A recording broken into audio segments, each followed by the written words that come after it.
Alright, so good evening guys. So ito, bumili tayo ng isda galing sa Balintawak Market. Ito yung tinatawag na tabagak, kung sa Tagalog pa ay salinyasi. Okay, so ang gagawin natin dito guys is lilinisin natin at hihiwain. Kukunin lang po natin yung mga tinik-tinik niya at saka ulo. Gawin natin siyang kilawin. So ayan guys, siyempre hugasan po natin at saka kuhaan siya ng kaliskis. Yan, ipapakita natin kung paano siya linisan.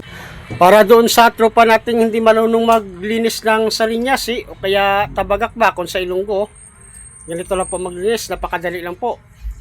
Talagang mabusisi maglinis, pero pagkatapos yan ay napakasarap po pag nakilaw na po siya. Okay, let's go! Yeah!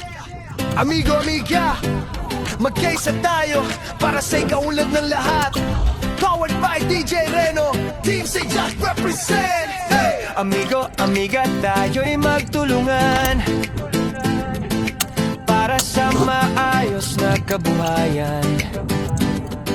Walang iwanan, sabay sa laban. Basta may puso, siguradong tagumpayan. Yeah! Pantay-pantay, walang mayaman o mahirap. Basta kasama, asahan mo sa harap. Balasenyos, gwapo't gwapa, sama-sama na. Sa Team Sayat, solid talaga.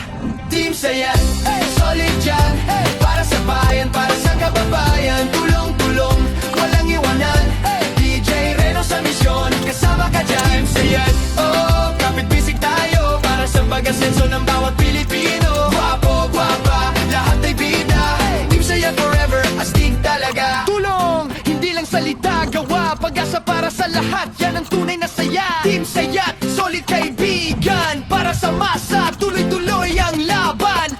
Team Sayat, solid yan. Para sa bayan, para sa kababayan, hey! Amigo, amiga, sabay sigaw. Balasenyos, taas noo, tayo panalo ngayon. Powered by DJ Reno. Team Sayat, hey, hey. Hey, hey. Hey, Team Sayat, hey, hey. Hey, Team Sayat, solid yan. Okay, so ayan guys, no? So nakita yun naman siguro kung paano maglinis. Talagang pinakauna, ihiwain natin yung tiyan niya para makuha yung bituka kasama yung tinik dyan sa tiyan. Tapos tatanggalin yung ulo, saka hihiwain pa gitna at saka tanggalin yung pinaka tinik niya sa gitna. Kumbaga sa tao ba yung ribs niya, spinal cord. Basta Balasenyos, guwapo o guwapa. Okay, so natapos din. Pagkatapos natin siyang mahugasan, siyempre ang pinakalas dito na hugas sa kanya is yung suka guys. Ibabad natin sa suka bago banlawan. Okay, so ayan na siya guys. Yan na yung kinilaw natin na tamban o tamban, kumbaga salinyasi ba sa Tagalog. Sa Ilonggo naman is tabagak. Siyempre with RH yan always. Simpleng recipe lang naman yan guys. Sibuyas, sili, luya, kalamansi, asin at saka kunting bitsin. Yan lang po, ibabad lang siya at okay na. DJ Reno, Remix Maker, Team Sayat.